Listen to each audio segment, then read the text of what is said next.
Dios le bendiga. ¿Tienen sueño? Hermano, le damos gracias a Dios porque estamos aquí reunidos dando gloria a Él. Alabanzas como la hermana acaba de hacer su presentación desde su corazón. Algo la inquietaba en esa silla y todas las cosas coincidieron para que ella pudiera alabar al Señor. Y ustedes fueron bendecidos también porque grabaron y se están disfrutando todavía con esa alabanza que ella hizo. Hermano, vamos a estar leyendo Hechos, capítulo 16, versículo 6. Hechos, capítulo 16, versículo 6.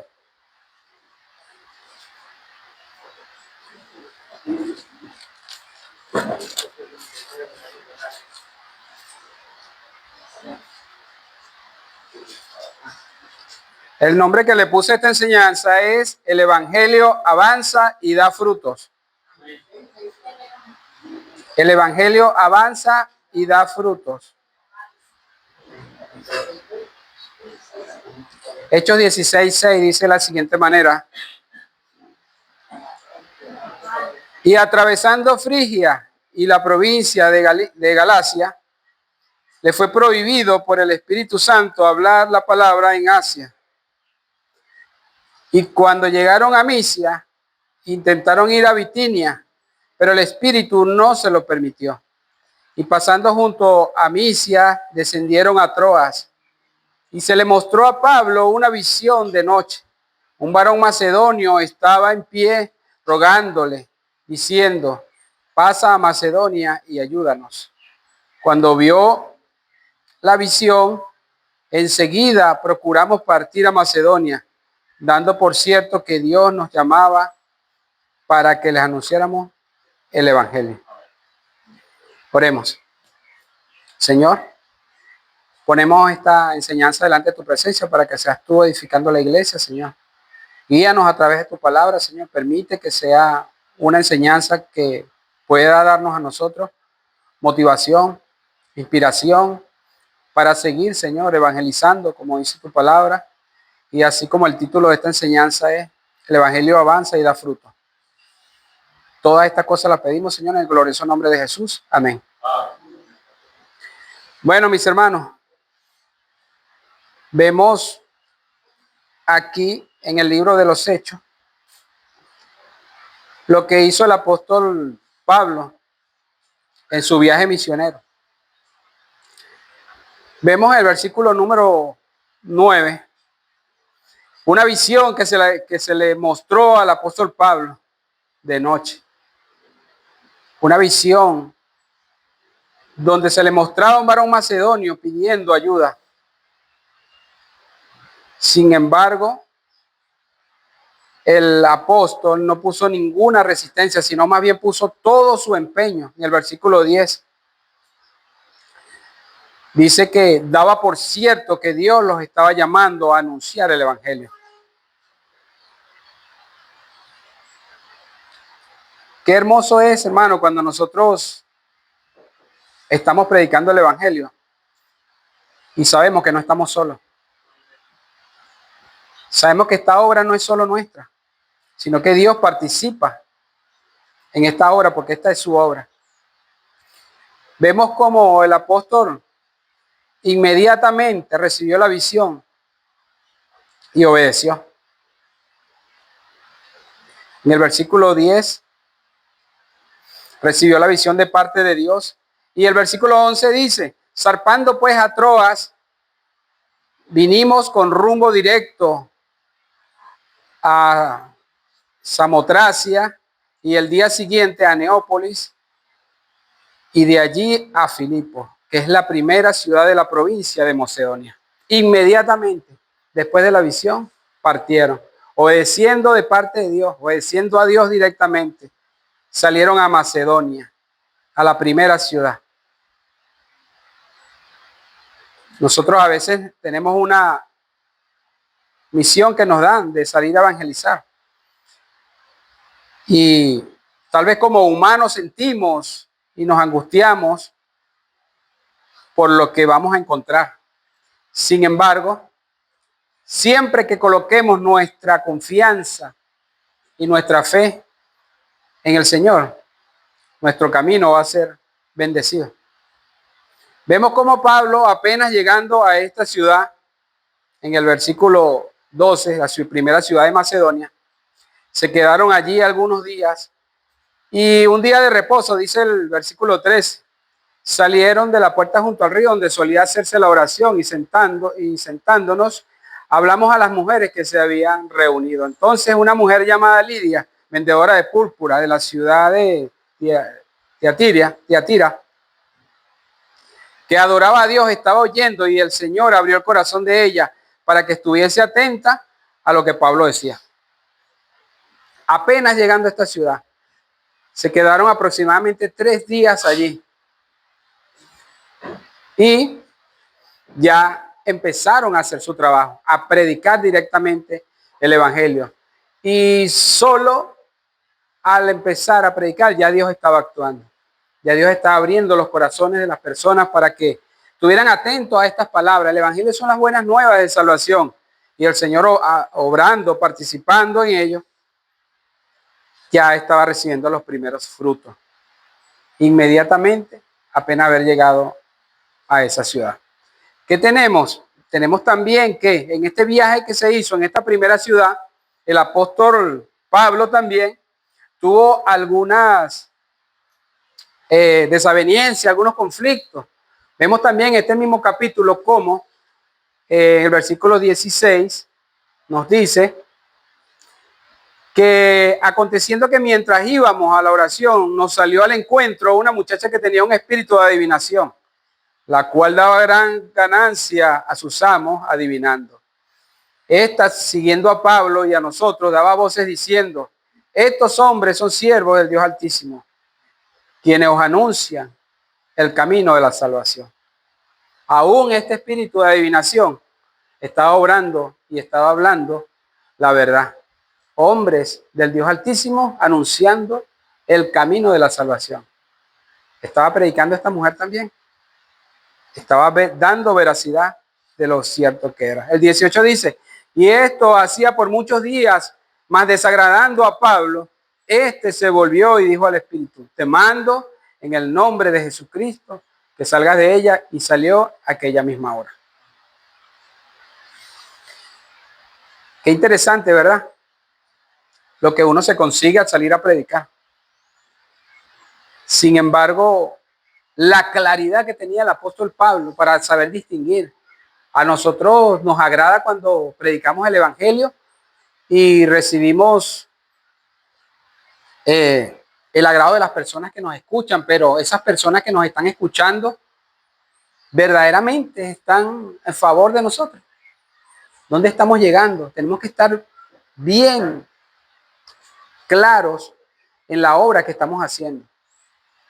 Porque fíjense que esta mujer estaba hablando lo que era real. Siervos del Dios Altísimo anuncian el camino de la salvación. Sin embargo, Pablo pudo distinguir que lo que estaba haciendo esta mujer no era bueno. Y con toda autoridad, con el respaldo de Dios, echó fuera a este espíritu de adivinación, lo cual le ocasionó muchos problemas, porque los dueños de esta mujer, sus amos, dice aquí en el versículo 19, viendo que había salido de ella ese espíritu de adivinación, con lo cual le producía ganancias a ella, se enardecieron y formaron una turba. El pueblo se agolpó y vinieron contra ellos. Sin embargo, hermanos, esta desaveniencia sí la padecieron, los arrojaron a la cárcel, pero todo resultó para bien. A pesar de todo lo malo que le aconteció, porque si lo llevaron a la cárcel, sin embargo allí hubo bendición también. O sea que la visión que los motivó a ellos en el capítulo 16, versículo 9, iba cargada de toda bendición. A pesar de los sufrimientos que ellos pasaron en esa cárcel, ellos empezaron a adorar al Señor. A pesar de sus tribulaciones, a pesar de su cárcel, empezaron a adorar al Señor, a cantar al Señor. Y dice el versículo 26 que vino un gran terremoto y las puertas se abrieron. Entonces, el carcelero, pensando que ellos se habían escapado, viendo las puertas abiertas, quiso atentar contra su vida, pensando que ellos habían escapado. Sin embargo, el 28 dice, Pablo clamó a gran voz diciendo, no te hagas ningún mal, pues todos estamos aquí. Entonces, pidiendo luz, se precipitó adentro y temblando se postró a los pies de Pablo y Silas y sacándolos les dijo, señores, ¿qué debo hacer para ser salvo? Ellos le dijeron, cree en el Señor Jesús, cree en el Señor Jesucristo y serás salvo tú y tu casa. Y le hablaron la palabra del Señor a él y todos los que con él estaban en su casa. Y él tomándole aquella misma hora de la noche, les lavó las heridas y enseguida se bautizó con él y todos los suyos. Vean aquí, hermano, que a pesar de las adversidades que recibimos, por lo menos en este caso el apóstol Pablo y los que con él estaban, sin embargo la obra de Dios sigue avanzando. El evangelio avanza y da fruto. Sigue dando fruto. Entonces vemos cómo ellos, a pesar de tanto miedo, tanta frustración, seguían avanzando.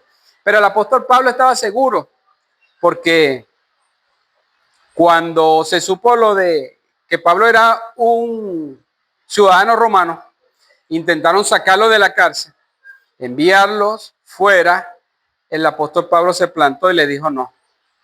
Le dijo, después de azotarnos públicamente sin sentencia judicial, siendo ciudadanos romanos, nos echaron a la cárcel y ahora nos echan encubiertamente.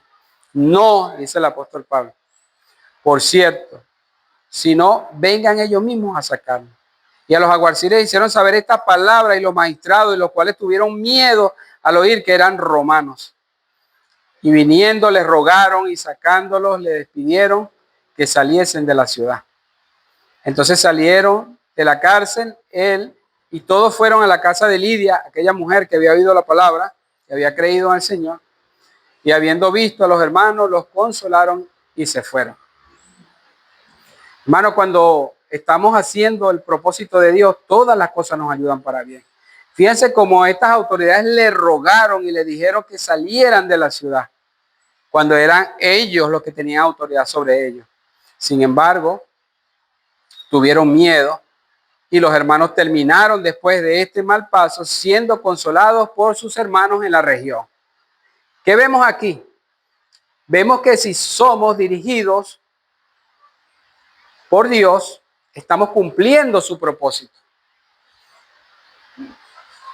Hubo un estudio que estábamos haciendo nosotros entre semanas, antes de salir a evangelizar, que nos hizo saber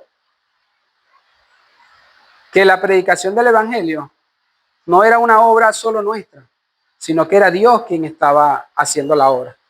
Y eso me hizo descansar mucho, porque yo pensaba qué decir, cómo decirlo, qué hacer, qué no hacer, cuál es la dinámica, cómo se hacen todas estas cosas. Sin embargo, nosotros, al pensar que no somos nosotros, sino que es Dios quien está haciendo esta obra a través de nosotros, sabemos que Dios nos está guiando a través de su propósito. Sabemos que Dios nos respalda en las adversidades. Sabemos que el evangelio da fruto y transforma vidas. Sabemos que alabamos al Señor en todas nuestras adversidades. Y sabemos que el Señor abre los corazones. Por eso cuando salimos a evangelizar, debemos poner la vista en que no somos nosotros los que estamos haciendo esta obra, sino es que es el Señor quien está haciendo su obra él mismo a través de nosotros. Y esa es la confianza que tenemos, la misma confianza que tuvo el apóstol Pablo. Llegando a una ciudad donde no conocían a ninguno y fue recibido por esta comunidad donde estas mujeres lo recibieron en su casa, le dieron hospedaje, le dieron todo lo que necesitaban. Sin embargo, a pesar de las adversidades, los inconvenientes que le ocasionaron, porque no tuvieron miedo de predicar el evangelio. Ellos fueron firmes aunque se formó una turba, aunque los apresaron, aunque estuvieron encerrados, encarcelados, ellos simplemente glorificaban al Señor, ellos alababan al Señor. Esta es la mentalidad que debemos tener. Nosotros debemos estar seguros de qué es lo que estamos haciendo y que no estamos solos. Entonces, vemos que esta ciudad, la primera ciudad a la cual visitaron, tuvo una predicación, más de una también, tuvo una resistencia, tuvo frutos cosechados y tuvo respaldada por Dios. La primera ciudad. Ahora vamos a pasar a Hechos 17, cuando Pablo llega a la segunda ciudad. 17:1 llegan a Tesalónica, dice así: pasando por Anfípolis y Apolonia, llegaron a Tesalónica, donde había una sinagoga de los judíos.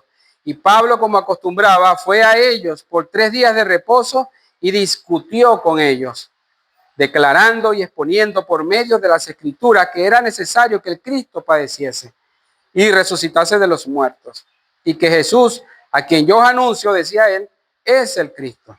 Y algunos de ellos creyeron y se juntaron con Pablo y Silas, y de los griegos piadosos gran número, y mujeres nobles no pocas. Seguimos, hermanos. Segunda ciudad. Recuérdese que la visión nos decía que había un varón macedonio.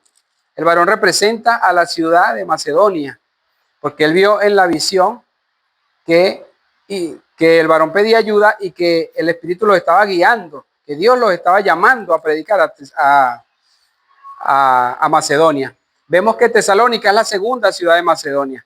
Al llegar acudieron directamente a la sinagoga. ¿Y por qué discutieron con los judíos? Porque Pablo está predicando a Jesucristo, lo está predicando como Mesías, mas los judíos no lo aceptaban. Sin embargo, dice el versículo 2 que discutió con ellos. Pero, ¿cómo vemos esta discusión? ¿Será una discusión común como en el tiempo ahora moderno nosotros conocemos? No, sabemos que discutir es un intercambio de argumentos. No es un sermón donde Pablo se para y empieza a hablar directamente, no. Es un intercambio de información donde hay objeciones, respuestas firmes y respetuosas. No es una riña, es contraargumentar, es prácticamente un debate. Ese era el discurso que tenía con los judíos. ¿Y por qué tenía que discutir con los judíos? El 3 dice, declarando y exponiendo por medio de las escrituras que era necesario que Cristo padeciese. Estaba dando una gran defensa a través de las escrituras porque los judíos no aceptaban a Cristo como el Mesías. Pero él demostrando a través de las escrituras, demostrándole que era necesario que Cristo padeciese lo que Cristo ya padeció, demostrándoselo a ellos, y que el mismo Jesús que él estaba predicando era el Cristo. Que dice el 4, dice, y algunos de ellos creyeron y se juntaron con Pablo y Silas, y de los griegos piadosos gran número, y mujeres nobles no muy pocas. Da fruto el evangelio, avanza y da fruto. Eso es para nosotros los que estamos predicando y para todos los demás que van a salir a predicar también. No es una obra solo nuestra. El evangelio está respaldado por la verdad de Dios y por el Espíritu mismo de Dios, quien hace que el evangelio avance. No se trata de nosotros, pero sí debemos prepararnos bien para dar defensa como el apóstol Pablo lo está dando aquí, exponiendo por medio de las escrituras. Nosotros debemos conocer bien las escrituras para exponer y dar defensa por medio de ellas. No se trata de discutir, de armar una riña, una turba, no. Se trata de dar argumentos verdaderos y demostrar por las escrituras que sí es cierto lo que estamos predicando. Sin embargo, hermano, no todo es flores. Vemos que a partir del versículo siguiente, vemos del 5 hasta el 9, cómo la incredulidad de algunos de ellos lo hicieron llenar de celos y armaron también una turba. Hombres ociosos malos se juntaron y alborotaron a la ciudad, asaltando la casa de Jasón. Procuraban sacarlos al pueblo. Si los sacaban de la casa y lo exponían al pueblo, lo más normal sería que lo apedrearan o que lo lincharan y morirían allí. Era la intención de ellos. ¿Por qué? Porque tenían celos, hermanos. Los judíos estaban haciendo resistencia, veían que sus seguidores se le estaban yendo, estaban creyendo en Jesús como el Mesías. Sin embargo, esto fue un motivo para que ellos armaran a estos hombres malos y ociosos y lo levantaran contra ellos. Dice el versículo 6, pero no hallándolos, trajeron a Jasón y a algunos hermanos ante las autoridades de la ciudad gritando, estos que trastornan el mundo entero también han venido acá. O sea que no era en secreto, ya ellos conocían de la predicación del apóstol Pablo y de la predicación del Señor Jesucristo. El 7 dice, a los cuales Jasón ha recibido, todos estos contravienen los decretos de César diciendo que hay otro rey Jesús. Fíjense cómo están manipulando, diciendo, están predicando a otros dioses, otras cosas, están alborotando la ciudad y esto va en contra del César. Están trayendo un rey, el cual llaman Jesús, torciendo las palabras maliciosamente para que ellos sean juzgados y sean apresados. El 8 dice, y alborotaron al pueblo y las autoridades de la ciudad oyendo estas cosas, pero obtenida fianza de Jasón y de los demás, los soltaron. Vamos al versículo 10, dice, Pablo y Silas a Berea. Inmediatamente los hermanos enviaron de noche a Pablo y a Silas hasta Berea. Y ellos, habiendo llegado, entraron en la sinagoga de los judíos. Esta es la tercera ciudad al cual llega el apóstol Pablo. Fíjense, este tremendo conflicto que se armó aquí en la Tesalónica dio pie para que ellos fueran enviados hacia Berea. Fíjate que inmediatamente los hermanos los enviaron, no fue que Pablo fue, sino que fueron enviados. El versículo 11 dice, y estos eran más nobles de los que estaban en Tesalónica, pues recibieron la palabra con toda solicitud y escudriñando cada día las escrituras para ver si estas cosas eran así. ¿Qué hizo Pablo en el versículo 3? Exponiendo por medio de las escrituras que era necesario que Cristo padeciese. Los exponía. ¿Qué hicieron los de Berea? Los de Berea confirmaron lo que estaba en las escrituras, verificaron y creyeron muchos más. Este es nuestro trabajo. Nuestro trabajo es demostrar por las escrituras que lo que estamos predicando es cierto y que es verdad. Por eso les animo a que sigamos adelante, sigamos creciendo, sigamos aprendiendo. Entonces dice el 12, así que creyeron mucho de ellos y mujeres griegas de distinción y no pocos hombres. Y cuando los judíos de Tesalónica supieron que también en Berea era anunciada la palabra de Dios por Pablo, fueron allá y también alborotaron a las multitudes. Hermano, nosotros somos afortunados porque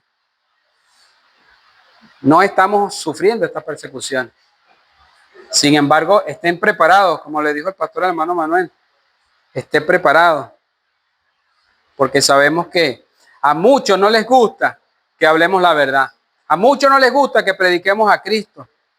Hay muchos que no aceptan a Jesús como el verdadero Mesías, como el Salvador de nuestras almas.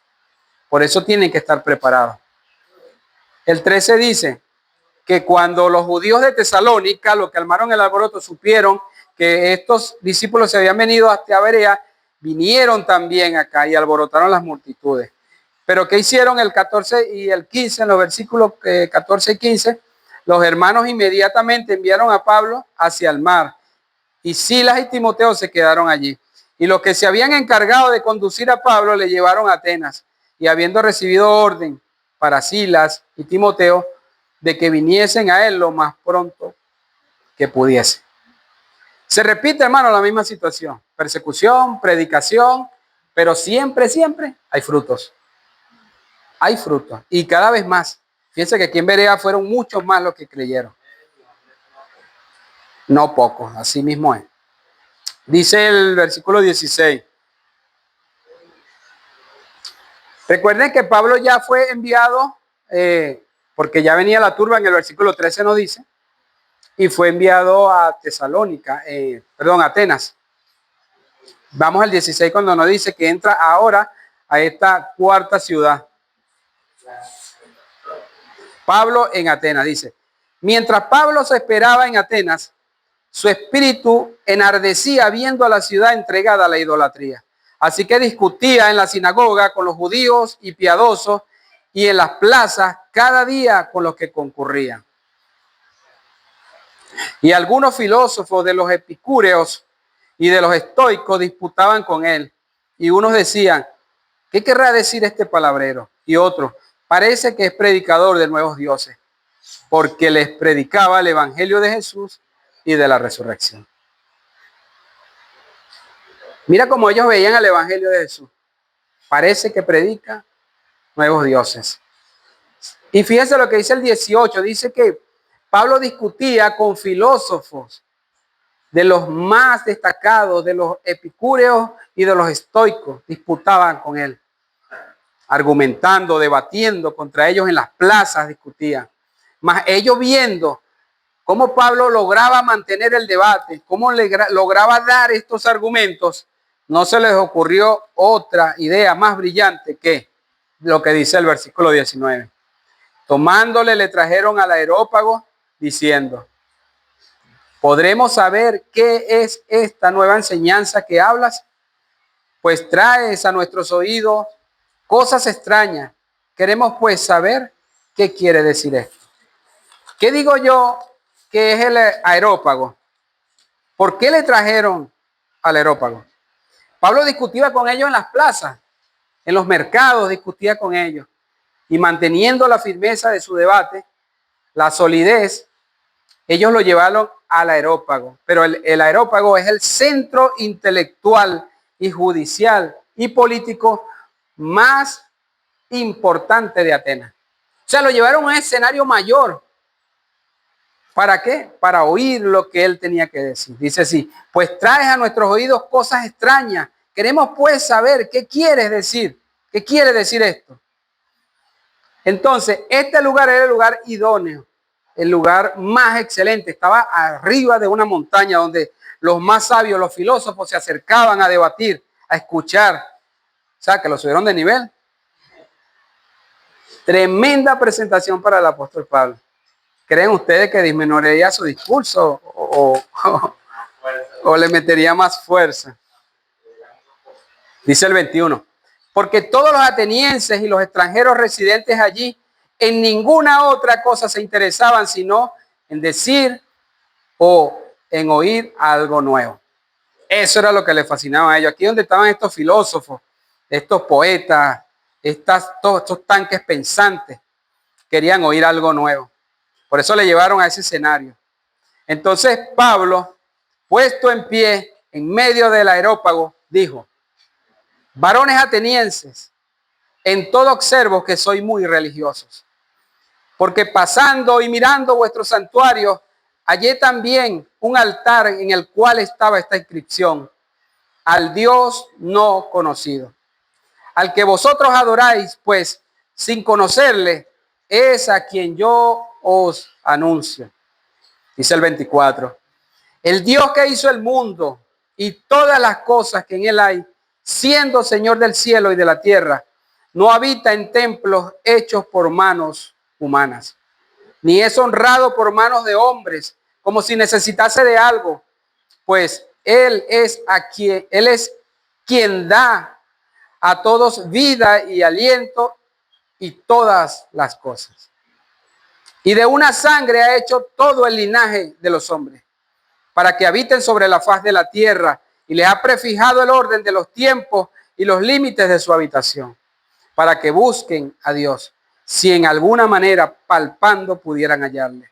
Aunque ciertamente no está lejos de cada uno de nosotros, porque en él vivimos y nos movemos y somos, como algunos de vuestros propios poetas también han dicho, porque linaje suyo somos.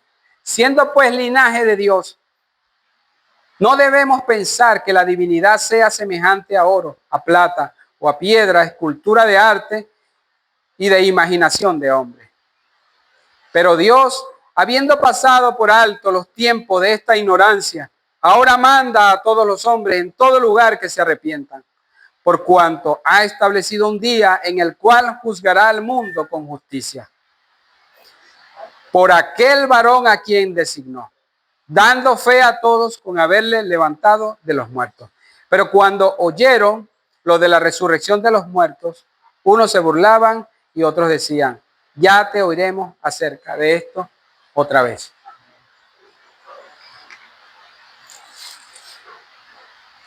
Qué tremendo discurso acaba de dar el apóstol Pablo. Pero ante oídos, ¿qué? Oídos sordos.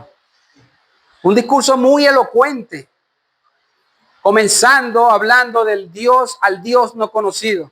Ellos tenían muchas imágenes, muchas deidades. Sin embargo, Pablo, durando días allí, mientras esperaba a los demás discípulos, conoció todo lo que hacían, todo lo que debatía con ellos, y conoció este lugar donde vio esta inscripción que decía el Dios no conocido. Aprovechó esta ocasión para decirle, ese es el Dios al que yo predico, el Dios que hizo el mundo y todas las cosas. Y sin embargo llevó este discurso por toda esta línea donde ellos conocen, por toda la línea del pensamiento de ellos. Sin embargo, no fue suficiente hablar la verdad, hermanos. Quiero que sepan esto. Hablar la verdad no fue suficiente. Porque él está diciendo, el Dios que hizo todas las cosas no habita en templos hechos por manos humanas. Le está diciendo, ustedes están llenos de templos, ustedes están llenos de imágenes, ustedes están llenos de todas estas cosas. Pero el Dios que yo predico no está en esos lugares. Le está diciendo, no reciben honras por manos de hombres como si necesitase de algo, porque ellos iban a sus dioses a ofrecerle sacrificio, culto, qué sé yo, todo lo que le ofrecían. Sin embargo, él está hablando a su intelecto, son pensadores, son filósofos, son conocedores, y le está hablando en su lenguaje. Pablo le dice que Dios ha hecho todo el linaje de los hombres de una sola sangre, haciéndoles ver que el hombre está hecho a imagen de Dios, para que ellos se dieran cuenta que no tenía ninguna relación con lo material, que era lo que predicaba algunos de sus grandes filósofos. Entonces, le está diciendo que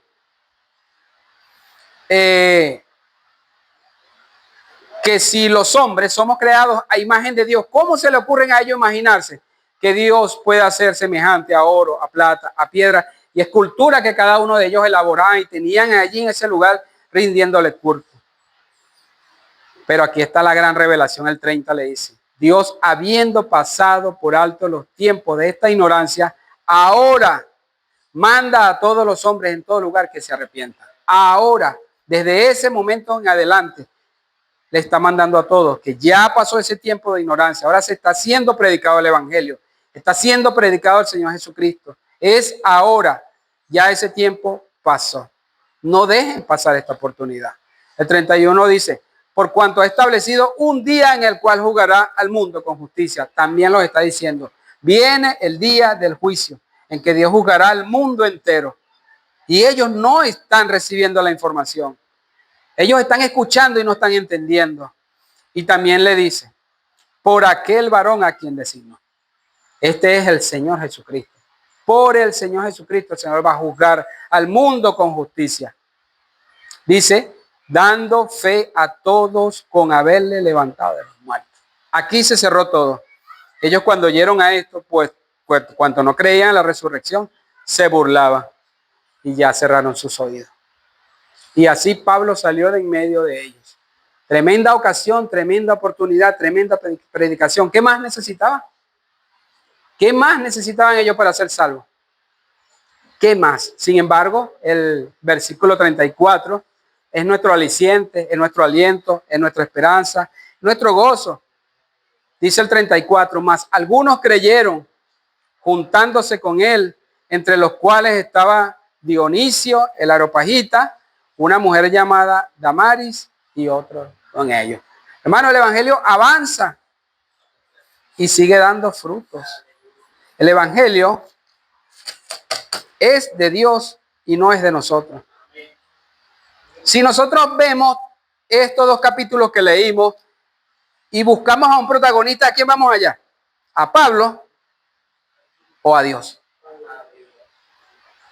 Pablo era solo un personaje principal que estaba allí. Pero Dios era quien estaba haciendo la obra. Dios fue quien abrió los oídos de Lidia para que prestara atención a las palabras de Pablo.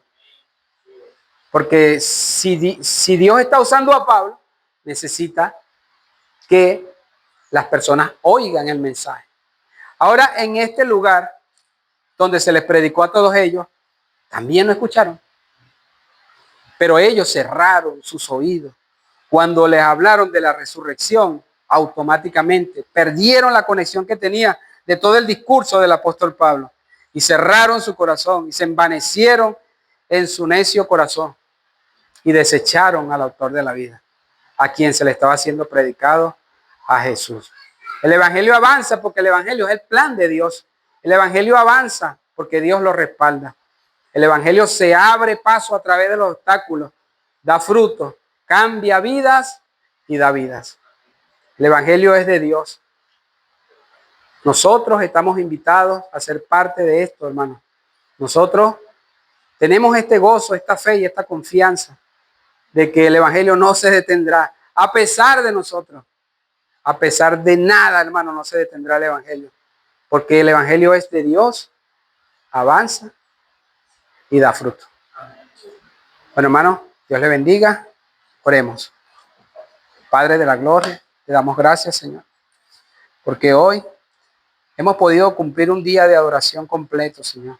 Hemos estado juntos, unánimes, en armonía, intentando, Señor, agradarte en todo, porque tú mereces toda la honra, la gloria, la alabanza y la adoración, Señor. Permite que esta iglesia siga, Señor, cumpliendo el rol para el cual tú la levantaste, Señor, para llevar tu verdad, para que el evangelio siga avanzando y para que siga dando fruto hasta tu venida, Señor. Te honramos, te glorificamos en el glorioso nombre de Jesús. Amén.